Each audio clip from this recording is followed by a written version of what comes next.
Alright, this is Vampire the Masquerade, Bloodlines, and since I'm doing explanations, I thought I'd go ahead and explain the core concept of the game, I guess you could say. Now, the whole vampire thing started in this system with Cain, the biblical Cain, the one who killed his brother. Now, apparently God cursed him with superhuman strength and all this other stuff, and he is more powerful than you can really imagine. I don't know how it's a curse, but whatever. So what he did was he basically went around and gave vampirism to other people, and he picked a certain group of people to give it to, and they're called the second generation. They're the one who actually started all these clans. He's first generation, they're second, and on from there.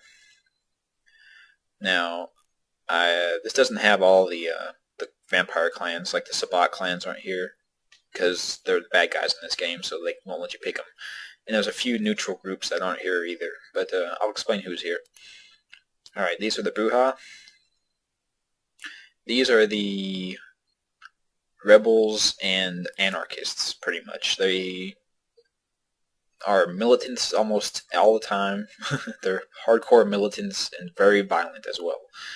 And due to that, they are good at brawling, well, unarmed feet rather, but they frenzy a lot easier, so they turn into a monster that goes around just randomly beating the crap out of people a lot easier than most people do.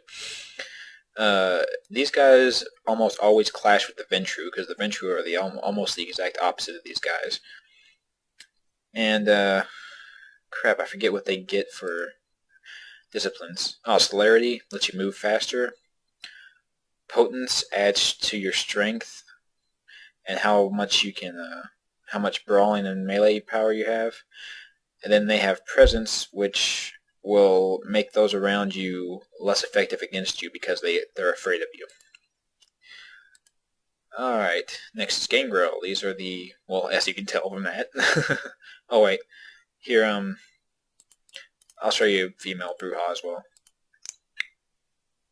Yep, there you go. Okay. Gangrel, female Gangrel. They weren't as original with all the female models as they were with the male, but anyway.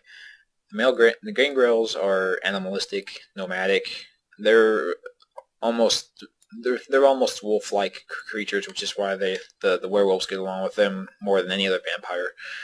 But they get a big boost whenever they frenzy, but they also frenzy easier, which, you know, frenzying is really bad, but if you get a huge boost when you do it, it's not so bad. You more effectively kill people, I guess. Alright, anyway, they get animalism, which allows them to summon animals or turn into animals.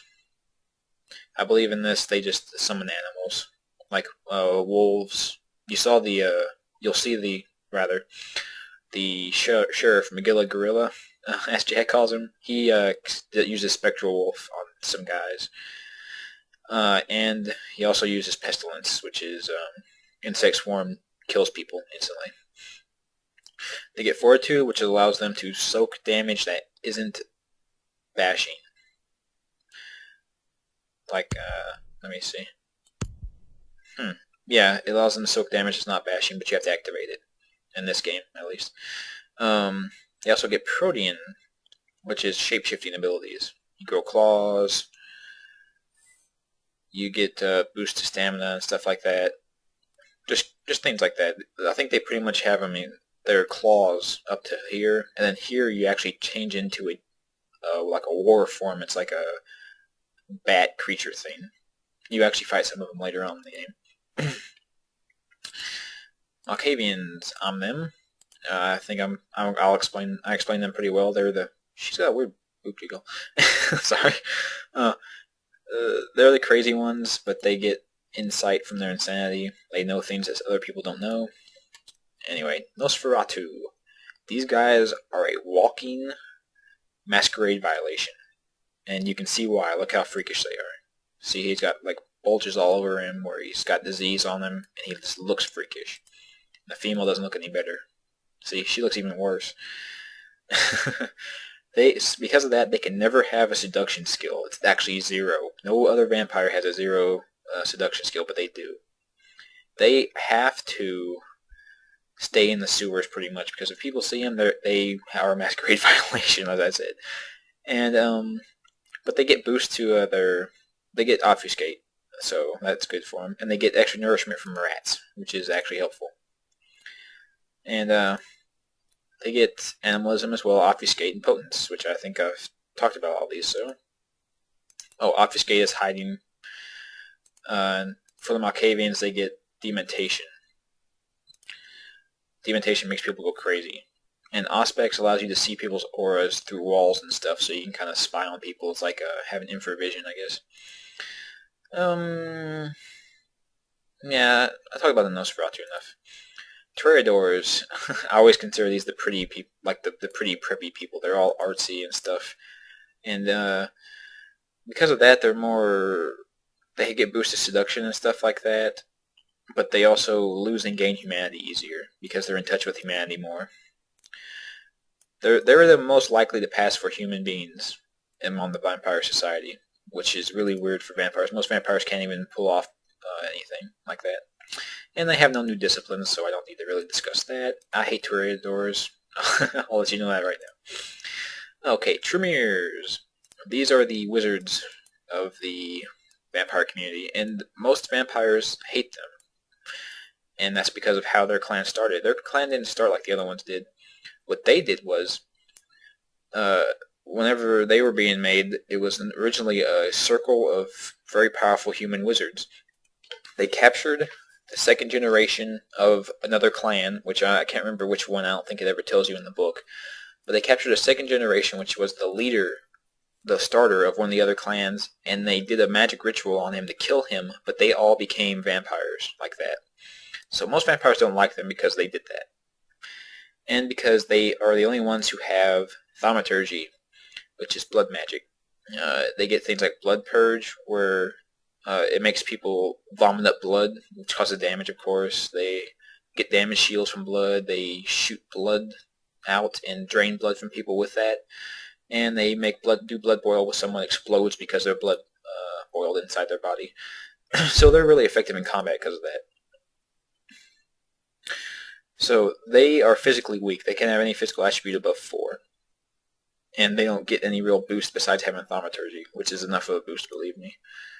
And then the Ventru. These are the blue bloods, the royalty. I guess they're blue bloods literally since they're vampires, and anyway. They act like royalty. They're most often the prince in a community. The prince is just a political position. It's not tied to like a heritage of blood or anything like that. It's just whoever's the most strongest at the time becomes a prince. But they end up being most often the prince because they're just better suited for it as their clan. Anyway, as I said, they almost always fight the Bruja. They cannot gain blood by feeding off of animals. And they can also not feed off of lowlives or bones. They have to feed off of high-class people. And that's a big downfall in this game, believe me.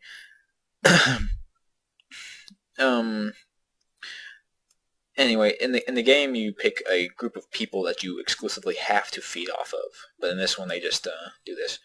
Anyway, they have Dominate, which gets people to do what you want, which in this game amounts to making the target that you use this on attack his friends. And eventually you just make them all die. Mass suicide. Fortitude, as I said, soaks things, and presence, as I said, makes people afraid of you, so they get weaknesses to attacking you.